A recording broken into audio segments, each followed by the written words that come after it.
I think we are ready to begin. Starting a couple of minutes early. We've got a lot to talk about tonight. Especially, we'd have some news breaking this evening that Salt Lake City may have found a way to block the new or the proposed ICE facility on the west side of the city in that giant warehouse that was purchased by Department of Homeland Security, DHS. So anyway, we'll talk about that in a second. It's a pretty clever gambit that Salt Lake City Mayor Erin Mendenhall has come up with to try and block that. We'll discuss that. We'll also discuss the status of the Prop 4 repeal. It is hanging on by its fingernails. It is still, as we speak right now, still has enough signatures to qualify for the ballot, but it is really close. And if one Senate district, and right now it's Senate District 15 is what they're looking at, but if one Senate district drops below the threshold, then it doesn't make the ballot. So we'll talk about all of that this evening. Also want to take a moment to give a shout out to my fan club of idiots and morons over on Elon Musk's website, formerly known as Twitter. This is how I know that I'm starting to make an impact with my reporting. These people who are really just the stupidest people on the planet are now starting to target me in their impotent rage, calling me names, trying to discredit my reporting. And that just tells me, I'm starting to make an impact with what I'm doing here with Utah Political Watch, because these people, they're idiots, they're cowards, they are the stupidest people on the planet. As I like to say, they are the left side of the bell curve. And it's hilarious to watch them try and discredit my reporting just because, I tend to point out the truth and also tend to point out where their hero, Senator Mike Lee, is wrong. And just imagine for a second how pathetic you have to be a beta to Senator Mike Lee. I mean, if you are playing reek to Senator Mike Lee, Game of Thrones reference, you need to spend some time looking in the mirror because your life is being wasted, buddy. But these people, it's nice to have them on board as well. I'm starting to make an impact. And so it's always fun to know that they are paying attention to what I'm doing because it tells me I'm on the right path. So anyway, wanted to get that off my chest. How's everybody doing this evening? I'm really freaked out about the weather. It should not be this warm in March. I'm spending time having to work out in my yard because the grass is starting to wake up. I did not expect this until next month. And so that's scaring me a little bit. And if you look at how low the snowpack is around the state, we're in for a very, very brutal summer. And I'm really worried about where we are going with that. A little bit of an update. I know some of you are following along with the health of my dog, Murphy. She's bouncing back a little bit after some really scary seizures. She had cancer in her nasal cavity. Some of it started to get into her brain. We knew seizures were always a possibility because of the radiation treatment. It was a specialized radiation treatment to help her out and to hopefully kill those cancer cells, but they had to run little filaments into the part of her skull where the cancer had started to spread. And they warned us that seizures were always going to be a possibility, but we had gone several months without them. So it was a shock and a surprise when she had those last weekend, but she seems to be rebounding a little bit. She's, still, they took a lot out of her and we're just, always on the edge of our seat around her. Everything seems to be going well. Fingers crossed. I watched a good movie the other night. Watched it with my wife, and my wife and I have decidedly different tastes in films, but we watched a film called Good Luck, Have Fun, Don't Die with Sam Rockwell, and it was a delightful little film, delightful little meditation on AI, on technology and just how it's taking over our lives. I don't want to spoil it, and I can't really talk about it without spoiling it, but I'm a huge Sam Rockwell fan, and the opening scene is kind of a tour de force with him, but the whole film is quite great, so I highly recommend that. If you have a chance to watch it, it's called Good Luck, Have Fun, Don't Die, and I thoroughly enjoyed it. Much better than The Long Walk, which I got schnockered into watching because although I enjoy Mark Hamill and he was good in the film, the rest of the film was just kind of caca poo-poo. I did not enjoy it at all. My wife actually the next day said, was there actually a point in that film? And I have to agree with her. So Good Luck, Have Fun, Don't Die. Thumbs up from me. The Long Walk. Nah, I probably wouldn't watch that one again. All right, let's get down to the news about politics this evening and what's happening here in Utah. And if you haven't heard, but the Salt Lake City Council, they are working on passing an ordinance to clamp down on non-residential facilities on how much water they use. And this could potentially be used to block the new ICE facility on the west side of Salt Lake City. In the statement that Mayor Mendenhall issued this evening, and I'm reading here, says, yesterday I transmitted a proposal to the Salt Lake City Council to update Title 17 and Title 21A of the Salt Lake City Code, which pertain to daily water allowances for non-residential uses. New large water users are particularly problematic due to Salt Lake City's worsening drought conditions and water conservation needs, which we're already taking action to address. Just last week, I directed Salt Lake City and our entire service area to move to Stage 2 of our water shortage contingency plan. As mayor, a primary responsibility I have is to ensure residents have access to clean water, reliable utilities, and safe infrastructure. Put simply, a potential high occupancy facility interferes with those needs while we lack direct information from the U.S. Department of Homeland Security. A 7,500 person detention facility on our city's west side would likely use 1 to 2 million gallons of water per day. By comparison, the warehouse recently purchased previously used about 5,600 gallons per day.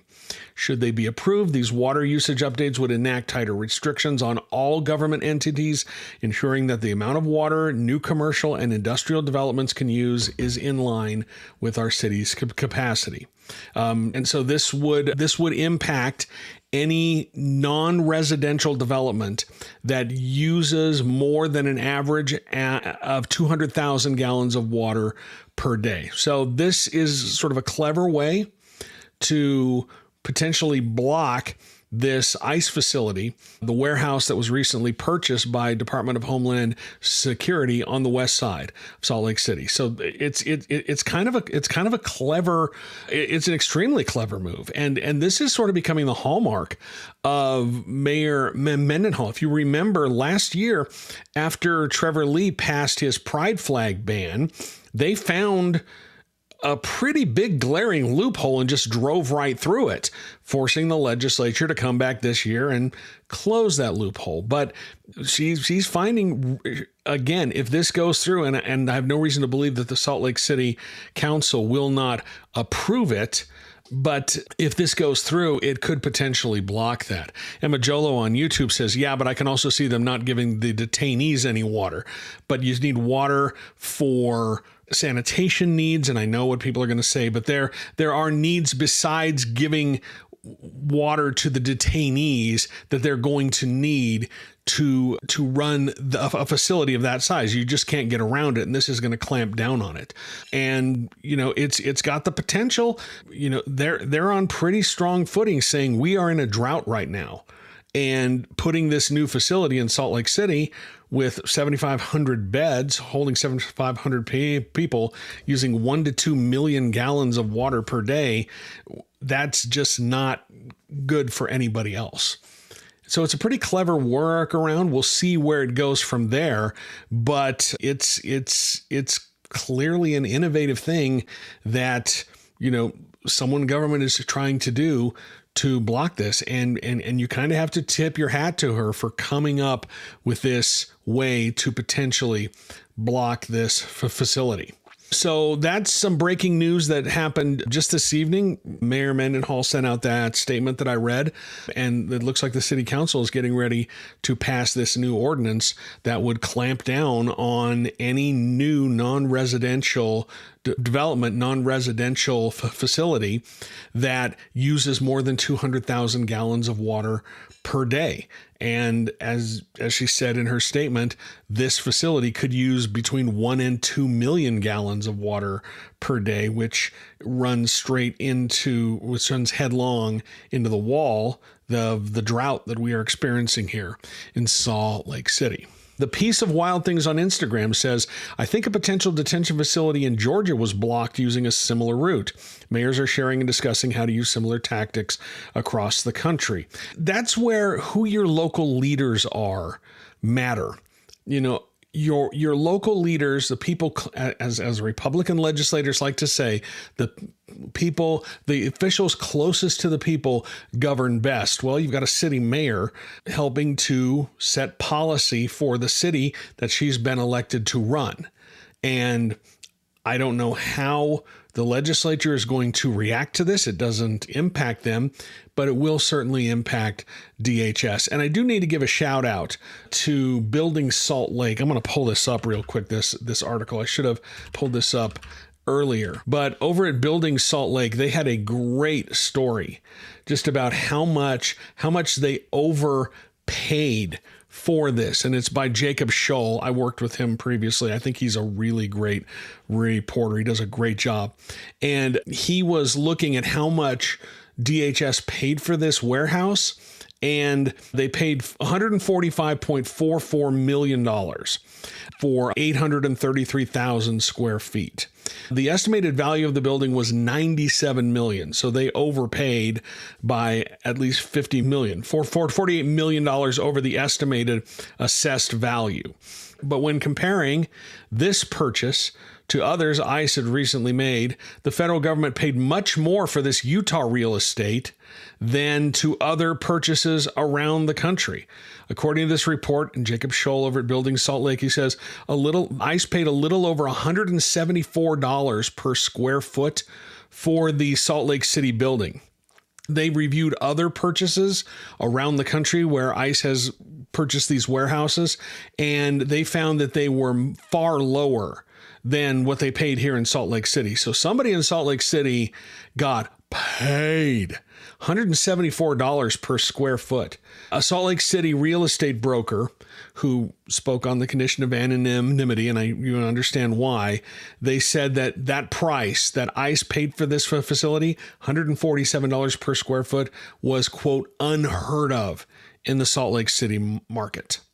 So, you know, somebody is making out like a bandit with your tax dollars, because $145 million for this warehouse, $48 million over its estimated value, and what they paid for it is unheard of. So I thought that was some really good reporting by Building Salt Lake and Jacob Scholl. On TikTok, we hear from Bean.801, who says it's such a good move. Bravo, whoever brought this strategy to the table. It's that outside the box thinking to try and stop these things. Random Quaka on TikTok says, I also wonder about sewer capacity. When building probably didn't design sewer lines to handle that amount. What goes in must come out unless it's landscape or agriculture. Exactly. That's the other facility, and that's where a lot of this water use is going to be coming from, and capping it at whatever they're going to cap it at could really hamper their ability to put a detention facility in Salt Lake City. Serald66 on YouTube says, I suspect DHS will truck water, porta potties, and sewage. Humane treatment is not a government strong point, and Cox lets us down like clockwork. They can certainly do that. And again, ICE has almost unlimited funding. They're funded better than a lot of armies in the world. So I can see why you would say that sort of thing. But, you know, at least this looks to be a roadblock, at least in the short term, to putting this facility in Salt Lake City. A few people have asked for an update on what's happening with the Prop 4 repeal. So let's get into that. I've been running these numbers. I haven't been writing about it every single day, but as it stands right now, Prop 4 is still on track to make the ballot, but just barely. They've been processing a number of signature removals on Monday and Tuesday. The district that was in a critical phase, the one that was closest to falling below the threshold, is SD 15. There were no signature removals processed in SD 15 on Monday and Tuesday of this week. So they still have a buffer of 102 signatures, meaning 103 signature removals will get it off the ballot. But at the same time, a couple of other districts are now starting to fall into the danger area. Senate District 8, which is represented by Senator Todd Weiler. Hello, Senator Weiler. How are you today? That one had 124 signature removals today. And now that is putting that district in jeopardy. They have a surplus of 507 signatures. SD 15 right now has the smallest surplus of signatures at 102. 103 signature removals in SD 15, and the ballot initiative will fall below the threshold there, and then it will not qualify for the ballot. The next one is SD 12. I believe that one is Senator Karen Kwan. That one has a surplus of 453 signatures, and I'm not sure how many they lost today. I'll have to go back over those numbers, but they have a surplus of 453, and then SD 8 has a surplus of 507. So the one that is still closest to failing is Senate District 15, which is the district represented by Senator Kathleen Reeby. Elliot Nutter asks on TikTok, they have until April 22nd, right? Surely getting over 100 by then can be done. Yes, under state law, and this is something else that I've been tracking. Under state law, a person has 45 days after their name is posted online. All the signatures have been turned in, so all the names have been posted online. But if you count back 45 days ago, which was like February 8th, I believe, that is the start of the 45-day period. So if you look at people the ones that are still eligible, if you look at the number of signatures that were posted after February 8th and are still in that removal window as of today, in Senate District 15, there's still almost 3,200 names in that removal window. So they've got plenty of time to try and peel off 103. That's the number that they need to get to remove their signatures, 103. Actually, the 3,200 people, 3,200 names in that Senate district that are still in the window is actually 31 times higher than the surplus as it stands. So they've got 3,197 names that as of today were still in that removal window. The surplus is 102. That 3,200 signatures is 31 times the size of the surplus. So this is going to be, if you follow European soccer, they call it squeaky bum time. And that's what this is for the groups trying to put this repeal on the ballot. Because this is one of the problems with waiting until the last second to collect your signatures and turn them all in, which is what Utahns for Representative Government did. They submitted tens of thousands of signatures right at the deadline. Well, the problem is, as those signatures were processed and verified, then as those names went on, the window for people to remove their signatures stretched out even farther. And so if you look at what happens in 2 days, right, according to my analysis, there's going to be about 1,100 people who sign the petition whose windows will expire. So that's 1,100 people across the entire state. The next day will be about 3,400, and then the day after that, March 28th, will be about 3,100. So the number of people who are going to start losing or falling out of that window, falling outside of that window to request that their signatures be removed is going to start to accelerate. In the next week, that's going to be about 16,000 signatures are going to fall outside of that window. So now time is starting to tick to get those 103 signatures if they are going to block this from the ballot. And I hope that makes sense.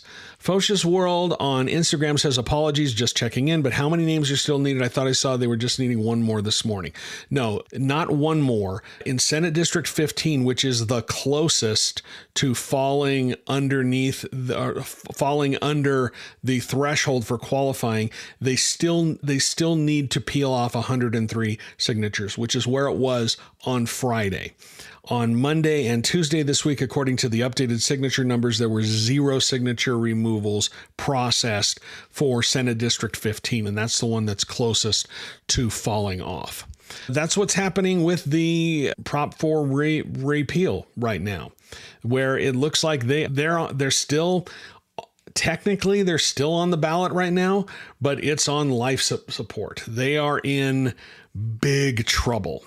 They are in big trouble, and they need to somehow hope that 103 people do not request to have their signatures removed. Nathan Detroit, who's watching on Twitch, says, and this is funny, just joining, can you go over everything again that you've already talked about? This is a joke. Yes, I'm hoping that you're joking because I'm not going to do that right now. But that's the update on the Prop 4 numbers. Again, I would expect that we'll start to see, and I don't have any particular insight into this yet, but I would suspect that it seems weird that they aren't getting any more signature removals in Senate District 15. We just didn't see any processed. None were processed on Friday and then reported on Monday. None were processed on Monday and then reported on Tuesday. So that's where things stand at this point. Debbie C. on Instagram says, who do you think will win between Blake Moore and Karianne Lisonbee?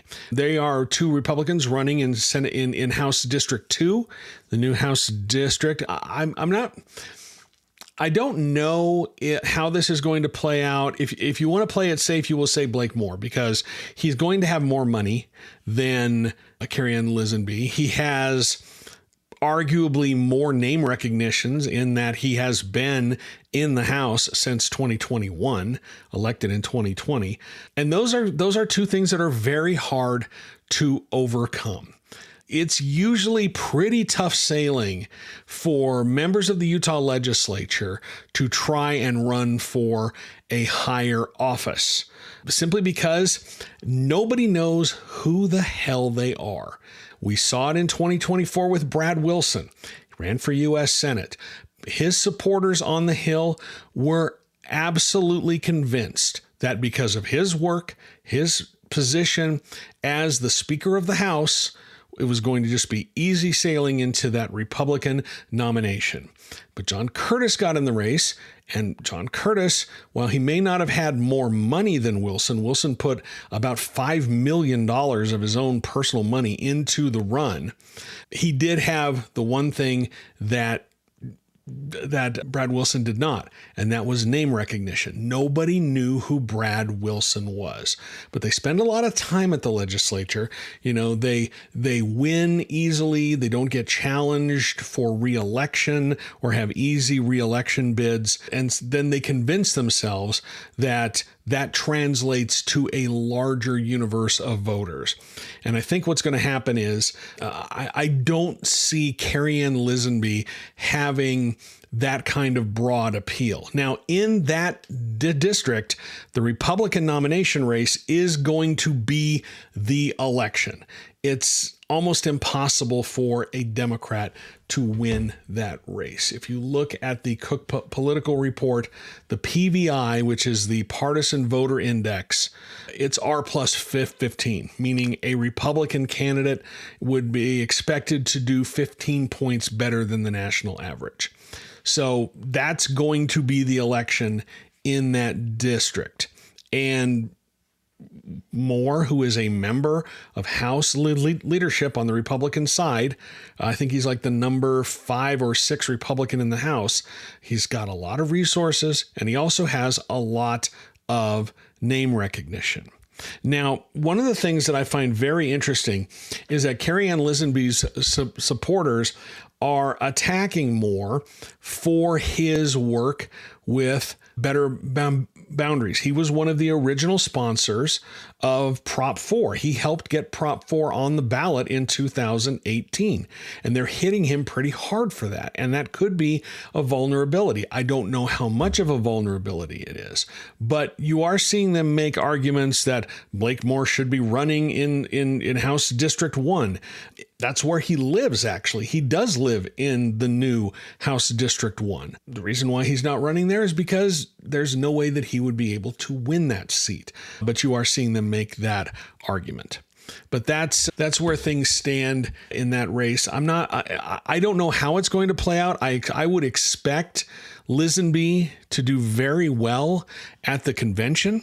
Moore has never won the convention. He has always been forced into a primary. Every single time he's run, he was in a primary when he first ran, and he's been in a primary election every time since. But you do have to wonder if Lisonbee, she's one of the more extreme members of the Utah House of Representatives. If you look at some of the things that she has sponsored, she is one of the more ideologically extreme Republicans up on the Hill. And I just don't know how that's going to translate to a broader Republican electorate. But it's a good thing that Moore has already qualified. If you are a Moore supporter, it's a good thing that he's already qualified for the ballot through signatures, because, again, he's going to be forced into a primary at convention. Our column on Instagram says, any insight into how Lyman's signature gathering is going? I don't think he's turned anything in yet. I know he's posting about it a lot, but I don't see, he hasn't turned in any. And it also looks like Celeste Malloy has not turned in any yet. They did change the law that you can only turn in signatures on Fridays now, but you can track them as they go throughout the week. So you can, decide if you need to change tactics or focus on other areas to get signatures. But as it stands right now, they haven't turned any signatures in, or they haven't been processed. The deadline for them to do that is 2 weeks before the Republican primary, the Republican state convention, which is on April 25th. And so that means that their deadline for turning in those signatures will be April 10th. That is the date that they have to get their 7,000 signatures in to qualify for the ballot. And, again, I expect Lyman to do well at convention. He's well liked among the convention crowd, and Malloy barely survived the convention in 2024. She was nearly eliminated by Colby Jenkins, who had been endorsed by Senator Mike Lee, and she then was endorsed by Burgess Owens at the convention, and I think she got 43% of the vote, which was just above where she would have been eliminated. And then she won the primary by just a handful of votes. So she's in for a dogfight. And as I wrote earlier, if you look at the way the district has shifted, a lot of the counties that she had in her old district north of Cedar City are no longer in that district, and now it spreads to the east and north along the eastern side of Utah. And so there's a lot of voters who have not had her on the ballot before. And that's got to be very concerning for her. But I expect this thing to be a dogfight and be a very, very close election. And again, that is another race that is likely going to be decided in the Republican nomination race, because it has a Cook PVR of R+21. Elliot Nutter on TikTok. I don't know if Moore's Prop 4 issue will get enough people, as not everyone is a single issue voter. Moore also has a voting record to run on. People say he's a rhino, but he's just not crazy MAGA. I agree with that. Moore has tried to be reasonable, but he also, if you look at some of the bills that he's recently signed on as a co-sponsor, they're among the more conservative base voter issues. He's recently signed on to the piece of legislation that would ban gender affirming care for minors nationwide and also allow for a lawsuit against doctors who performed transition surgeries. And I'm struggling with some of the terminology here, but I hope that you understand. I hope that you get what I'm talking about. That is a bill that was initially co-sponsored by Representative Mike Kennedy. I noticed last week that Moore signed on to that bill. And that is the kind of thing that he can then point to when he is trying to appeal to those base voters who are going to be at the convention and voting in a Republican primary. So we'll have to see how that plays out, but I do expect that's another one that is going to be a dogfight. Let's see. On TikTok, this is West Jordan Chris asks, curious to know my March Madness picks. I haven't filled out a bracket in decades. I used to obsess about March Madness, and now I'll turn the games on. I watch them when they're here in Salt Lake City. I will buy tickets and play hooky and just go sit in the arena. I love college basketball. I don't obsessively follow it, and I don't fill out a bracket. So I couldn't tell you who's going to win. I just surf around and like good games. I actually pay more attention to women's college basketball, and that's simply because my Oklahoma Sooners are pretty good, and Aaliyah Chavez is the real deal. She is really good, and just a freshman. She's going to be great. So that's mainly what I'm focusing on. Plus, we've got the World Cup coming. We've got the end of the Premier League race. There's a lot. My sports attention is split in a number of ways. And really, the other thing that I'm watching this time of year is college softball, because again, my Oklahoma Sooners, I really enjoy that team. They won 4 in a row, did not win the national championship last year, but this year they are hitting home runs at a pace that is astronomical. I think I read the other day that through 33 games so far this season, or however many games they played, it's 30 some, they have hit 127 home runs. The NCAA record for a season was the 2021 Oklahoma Sooners team that hit 161, and they're going to shatter that record if they stay at this pace. And someone broke down how many home runs every team in the Southeastern Conference has hit, and Oklahoma was first. And then if you just count the home runs hit by the freshmen on that team, they would be 4th in the conference. That's mostly what I'm paying attention to. Actually, on Saturday and Sunday, while there were college basketball games going on, I was watching college softball. I can tell you that a lot of the people who are screaming about protect women's sports up at the Capitol, they're not paying attention to women's sports. It's an easy thing to demagogue about, but put money where your mouth is. I remember a couple of years ago when I still had season tickets to the Utah Royals. I had an open invitation to any member of the legislature if they wanted to come with me. Nobody ever took me up on that. None of them. All of the people screaming about wanting to protect women's sports, you're not going to catch them dead at a Utah Royals match. You're just not, because it's a lot easier to demagogue over this issue than to actually put your money where your mouth is. Side note, I don't have season tickets to the Royals anymore because it's not fun watching a team just get their brains beat in game after game after game. Put a better product on the field and you'll get more people there. It's really kind of sad. Elliot Nutter, also tangent, but are you tuned into the Secret Lives of Mormon Wives bachelorette drama? Just everything that I've learned about the Secret Lives of Mormon Wives and Taylor Frankie Paul has been against my will. Everything I've learned has been completely against my will. I'm not surprised that her season of The Bachelor got shelved, but come on, they knew what they were getting. They knew what they were getting, and the fact that this happened, I don't feel sorry for anyone. I really don't. Kathy on YouTube says, when does the city council vote on the water issue?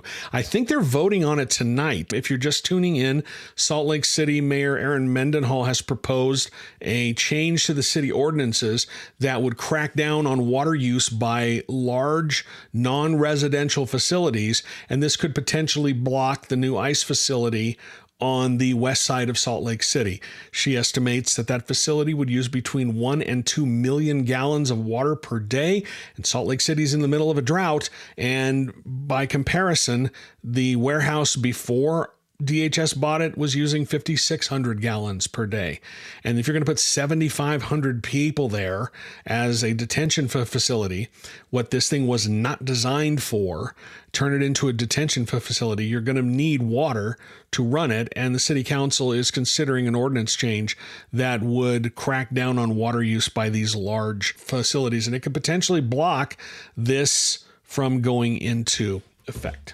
I wrote a story earlier this week, and it kind of fascinated me because it's really interesting how Utah Republicans have long fought against the signature gathering path to the ballot. They don't like it. Back in 2014, let's go back to the beginning of this whole thing. Back in 2014, the Utah legislature passed SB 54, which created the dual path to the primary ballot. Candidates could either collect signatures, a certain number of signatures to get on the ballot, or go through the traditional caucus and convention system, or both. The reason they passed that bill is because a group called Count My Vote was threatening to run or planning to run a ballot initiative that would have moved Utah to a direct primary. Meaning the only way that you could get on the ballot would be to collect signatures. It would completely remove the caucus and convention system from the party nomination process. And opinion polls at the time showed that if that initiative had gotten on the ballot, it would have passed. So in order to save the caucus and convention system, lawmakers compromised with Count My Vote and passed SB 54. So that's how we got to this point with the signature gathering. Ever since then, Republican base voters, Republican delegates, have been trying to get rid of the signature path, have been trying to block it. There have been a couple of attempts to repeal SB 54 up on the Hill. Those have always either failed to pass one house or the other, never got all the way to the governor's desk. They have been trying to get rid of this law for years. And in some places, they absolutely hate signature gathering candidates and want to punish them. The thing is, under state law, they can't punish them because they are protected under state law. There are two classifications of political parties. There is a registered political party, which you'll hear people say RPP, and qualified political party, which QPP. If a political party wants to use the caucus and convention system, they become a QPP, a qualified political party, where they can nominate candidates through the caucus and convention system, but they must also allow for signatures. Otherwise, it's signatures only. If you want to use the caucus and convention system, you have to allow signatures. And the signature path is protected in state law. But the caucus and convention path is not. And so this focus on political purity, that's one of the reasons why Republicans want to get rid of the signature path, because they only want quote unquote real Republicans running. So this focus on political purity, it's going to literally knock a convention only candidate off of the ballot and hand the Republican nomination to a signature gathering candidate for state school board.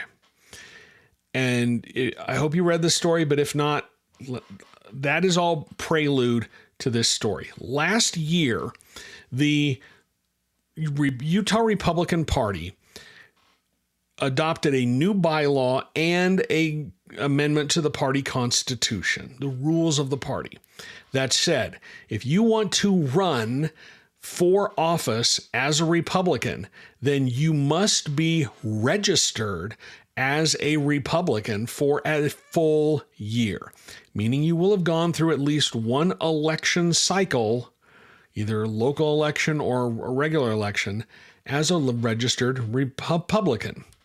The reason that they did that is because in 2024, December 2024, like a couple of days after Christmas, then Representative Kara Birkeland suddenly resigned from the legislature. She had just been reelected about a month and a half earlier.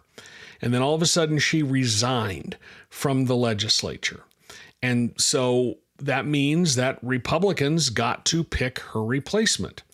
And in that special election, where the delegates were the only ones who got to vote, in that special election, the Democrat she had defeated in November switched parties, became a Republican, and tried to run to replace her in the legislature.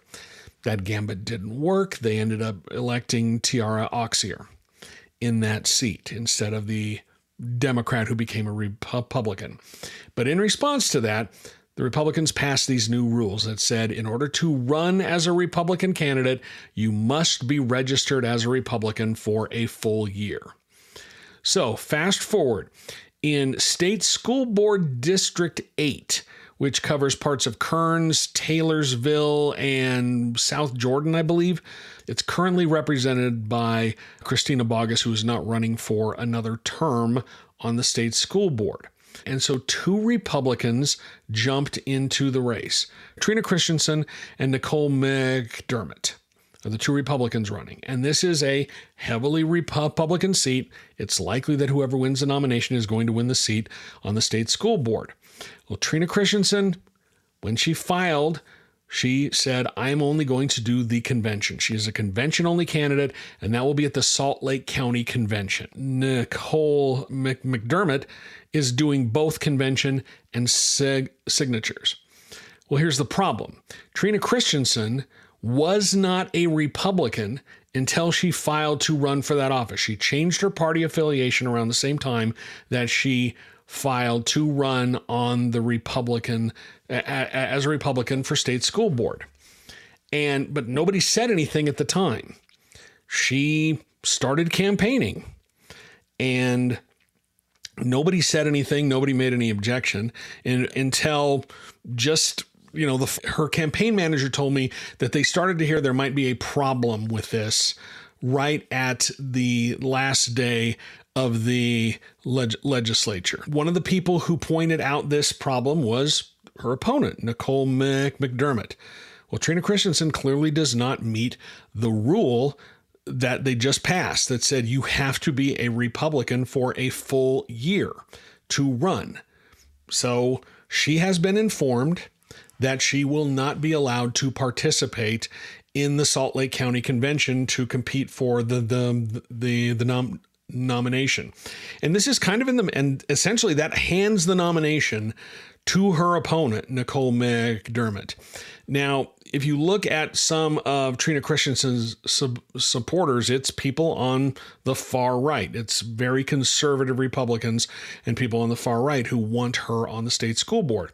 Unfortunately, they approve this rule that says you have to be Republican for a full year. So this quest to make sure only real Republicans are running is going to knock someone who is trying to do what the Republican base voters want, which is only use the convention system to try to win the nomination.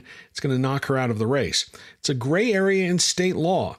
They could not do this to a signature gathering candidate, or if they tried to do it to a signature gathering candidate, the candidate still has the signature path to get on the ballot, and it would also probably jeopardize the Republican Party's access to the ballot, because state law says you must, if you're going to use the convention system, you have to also allow signature gathering. And so if they tried to do this, it would be highly illegal. But the fact, state law says nothing about what parties can do to convention-only candidates, if they can block convention-only candidates, which is what they are doing here. Her campaign manager said to me that he was baffled by how the party is interpreting this rule. But if you look at how it's written, it's pretty cut and dried, that you have to be registered as a Republican. So someone who would be popular among the delegates, someone who would be supported by the delegates because she's very conservative. I believe she teaches music at one of the right-wing charter schools, is not going to be allowed to compete for the Republican nomination simply because she has not been a Republican for a full year because of this rule change that they did last year. So that's unintended consequences. It's an unintended consequence because they didn't think that this was going to be interpreted this way, but it's going to punish a convention-only candidate and hand the nomination to a signature gathering candidate. And I think that that is quite ironic. And this is not the only one. This is not the only candidate. I've been looking over some of the voting records, and a person who's running for Salt Lake County Sheriff, Shane Manwaring, convention only registered to become a Republican when they filed for office. They were not a Republican, not for a full year. He should be ineligible to run for office. And the Salt Lake County Republican Party won't tell me whether or not they're going to block this person from the ballot. But if you look at the rules, they should block this person from the ballot. I just find that extremely ironic that Republicans, in this manic quest for party purity, to make sure only real Republicans are on the ballot, are going to knock someone who's completely bought into the caucus and convention system out of the race because of this rule. JK7771 on YouTube says, when was the last time there was an independent in the state legislature? How have independents fared in Utah politics and the legislature messaging and reform? I really can't remember the last time. There have been sitting lawmakers who have changed their party affiliation, but not to independent. If you remember, at the end of the 2025 session, the very last day, Republican Senator Daniel Thatcher changed to the Forward Party and then resigned. And so the Forward Party got to pick his replacement. And that led to Emily Buss, who is state senator for this term. And she's running for re-election under the Forward Party, but that's going to be a real tall order. I'm going to be fascinated to see what happens with the Forward Party because they're having their state convention on April 11th, and Andrew Yang, who's one of the founders of the party, is coming out for that. Last year, when they had their very first convention and merged with the United Utah Party, they had Christine Todd Whitman, who was also one of the founders of the Forward Party. So he's going to be here for that. I haven't heard anything about big guests for the Republican or the Democratic state convention, so I don't know how that's going to play out. Gabriel on YouTube says, the punitive rules we put in place are coming back to bite us. Yeah, that's kind of what happens, and it is ironic. The best part of this whole thing is there's a guy by the name of Erin Bullen, and he is one of these rules and regulations warriors in the Republican Party. And he's the one who sponsored this rule change to make sure that you've been registered as a Republican for years. And he had a quote when they sold this to the delegates at the state convention last year, because the delegates had to put it into the state constitution. In the handout, his quote was, I fundamentally believe someone's first act as Republican should not be to run for elected office. Well, Erin, you got what you wanted. And now someone who, frankly, Trina Christensen's politics would align quite nicely with Erin Bullen's politics. But because of this rule change that Erin Bullen rammed through, because of one ultra-specific situation in which somebody tried to run as change parties and run as a Republican to win, everybody flipped out, so they had to stop the party interlopers and change this rule. Now it's going to knock someone out of the race. And also, by passing this rule, they're treating their own voters as stupid by saying you won't know whether someone is changing their party affiliation to become a Republican. So we need to put this rule in place to make sure that they're a Republican for a full year. That's insulting the intelligence of their voters. It's very infantilizing. It's very, we know better than you.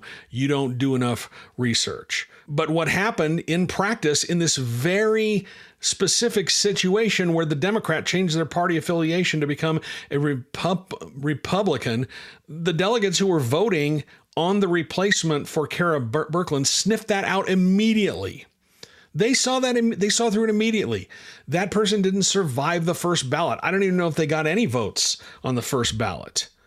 They decided to put a draconian measure in place, and now it's going to impact one of their own. They can't do, and it's hilarious to me because they can't do anything to punish signature gathering candidates. I've talked about this before, but up in Davis County, Representative Raymond Ward is only gathering signatures to run for re-election, and he's unopposed, and I think he's almost got enough.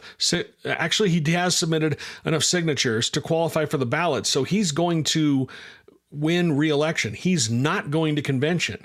And the way that he was treated in the 2022 and 2024 Davis County conventions, I don't blame him, but they are so angry. The Davis County Republican Party is furious that he's not going to come to convention, so they can't boo him and yell at him. He doesn't need to, and he's the only candidate in the race. And they can't touch him, and it drives them crazy. They cannot lay a finger on him because he's unopposed and he's doing signatures only. Serald has one of my favorite quotes from Pericles: just because you do not take an interest in politics doesn't mean politics won't take an interest in you. I think the modern equivalent of that is, if you don't learn it, you're going to feel it. If you don't learn it, you're going to feel it. If you don't pay attention to politics, you are going to feel it. So, yeah. Our column says, do you have to be a Republican for a full year to be a delegate? Yes. There is a deadline for changing your party affiliation to become a delegate, to become or hold an elected position in the party, usually legislative district chair or Senate district chair.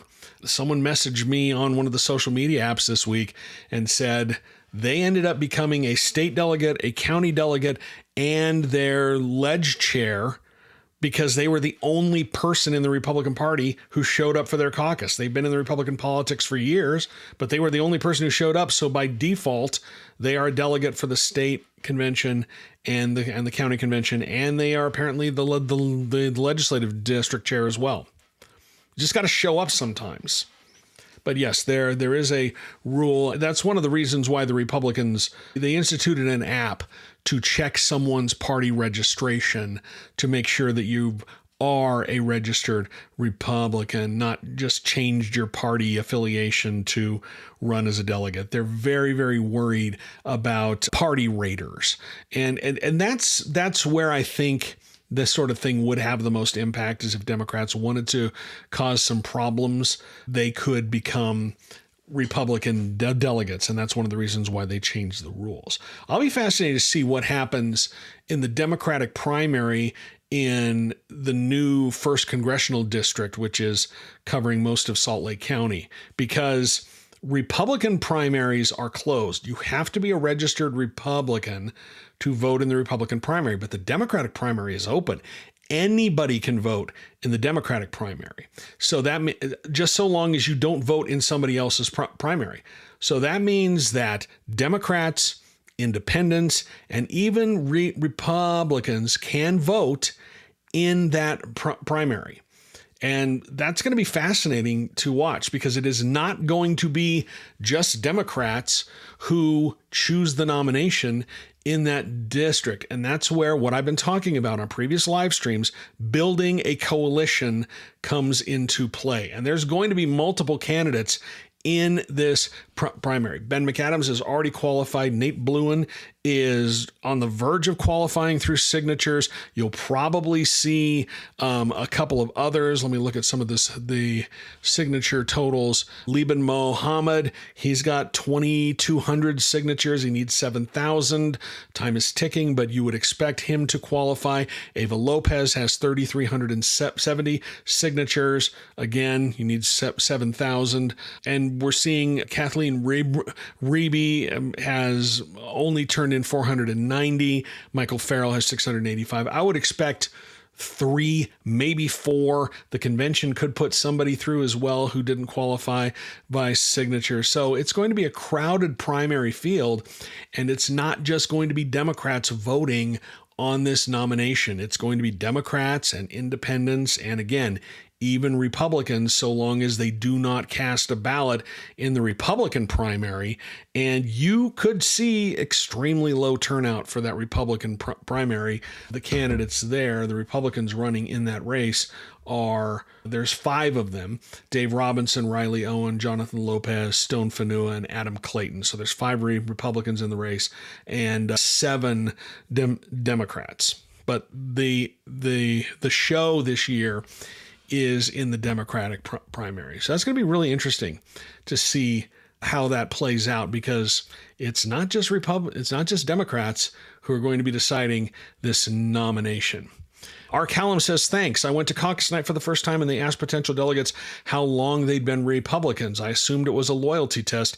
Interesting that it's more than that. They would have checked your registration when you walked in the door. And that's one of the things that's part of this technological app that they put in place, because they're trying to weed out party raiders who are coming in.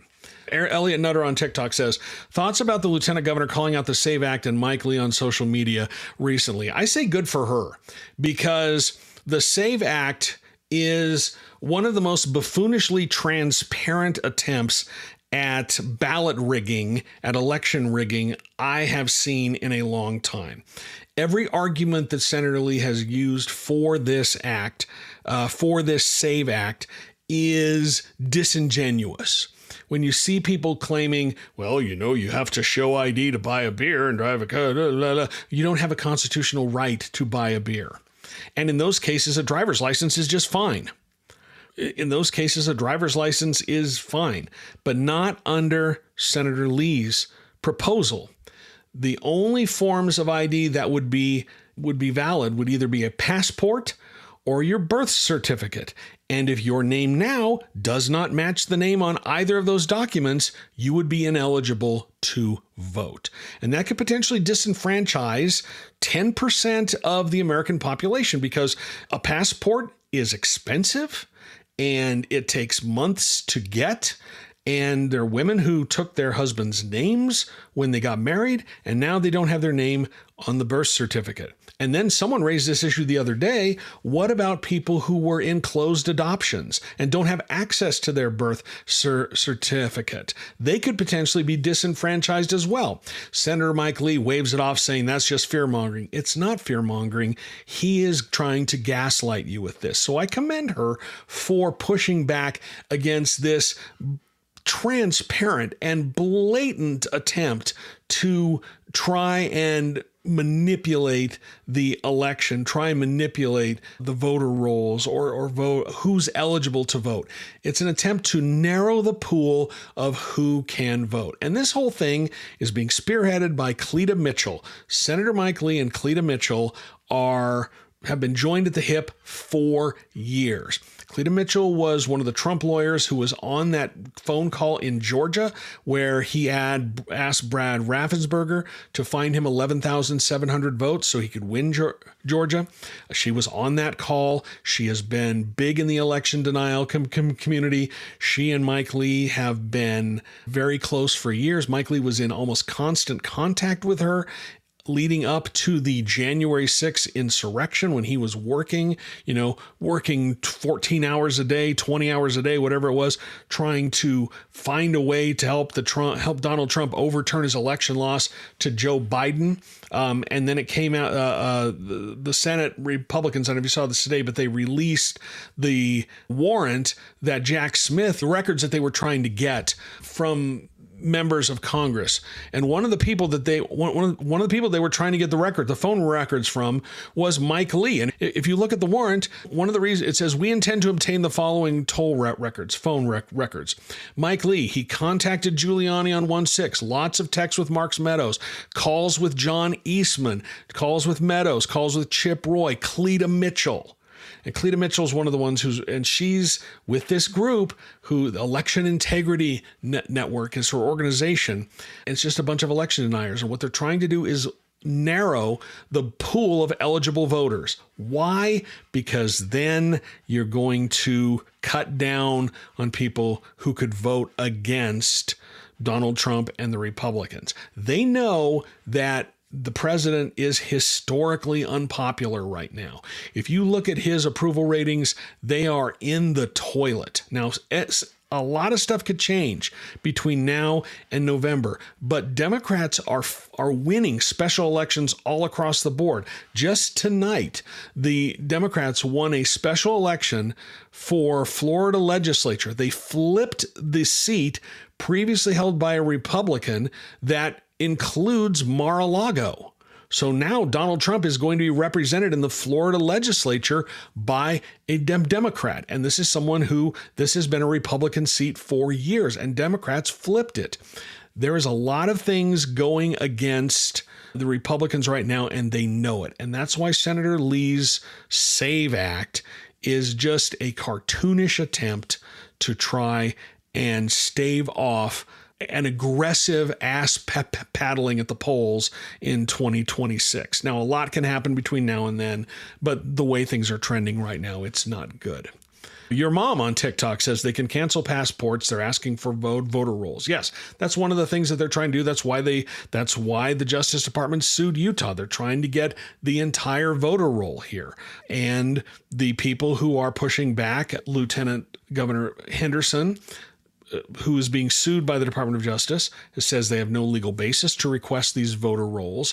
The NAACP also intervened into the case, and their new filing calls the Trump administration out for doing what they're trying to do, which is establish a national voter database, which they have no authority to do under the Constitution. The Constitution says that individual states are responsible for running elections, administering elections. They have to do voter rolls, but they are the ones in charge of it. I applaud Lieutenant Governor Henderson for pushing back against Senator Mike Lee, because he knows that he's lying about what his act does. He knows that he's lying, but he doesn't care.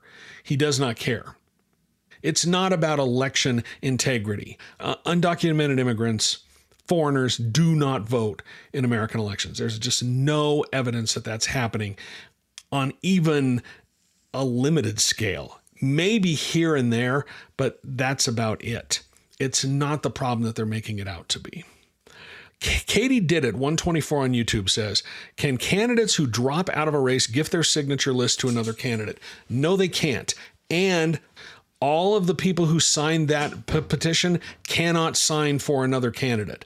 Once you sign a petition for one candidate in a race, you cannot sign for another candidate. So if you do sign for another candidate, they're going to throw that out. That's one of the things that happens in the signature verification process. So you can't sign for multiple candidates, and they can't gift their signatures to another candidate. So if they drop out, those signatures go to waste. Gabriel on YouTube says, you have a sense on how the heightened gas prices might impact the elections in Utah?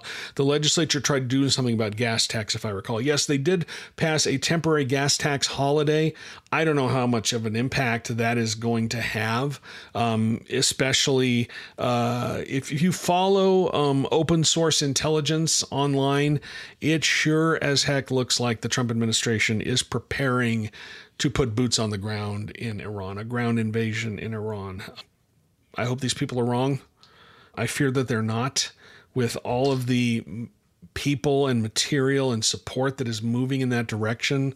If you look at the timeline, and if you're looking for a great breakdown of this, there's some few people on TikTok that I follow who can explain this a lot better than I can. One of them on TikTok is called the Under Report.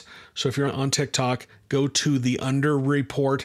He's worked in national intelligence. He's worked in foreign countries for U.S. intelligence, highly educated, very good at explaining this sort of thing. His timeline says we might see boots on the ground or an attempt to take Karg Island in the Persian Gulf, just off the coast of Iran, by Friday. That's when he expects that might happen. A couple of others. There's another one by the name of Geo Hussar, Geohussar. Very smart, very good at breaking down a lot of these international issues. I'll try to put together a list and put it out on my social media. France Burrell says, would election integrity include election influence by PAC, dark money, or foreign government? Well, first of all, no, because PACs are legal. Dark money is legal. Foreign government influence in election, well, that's supposed to be illegal. Foreign governments can't contribute. We do know that the Russians did interfere in 2016 and 2020, and I'm sure Iran and other countries did as well. Sure, you could make the argument that that's election integrity, but that's not covered by Senator Lee's bill at all. That's not what he's trying to do. Our column says the fact that even the Heritage Foundation couldn't find evidence of non-citizen voting says a lot. That and you would think that Senator Mike Lee would listen to the Heritage Foundation, because he loves the Heritage Foundation. Like, he loves that organization.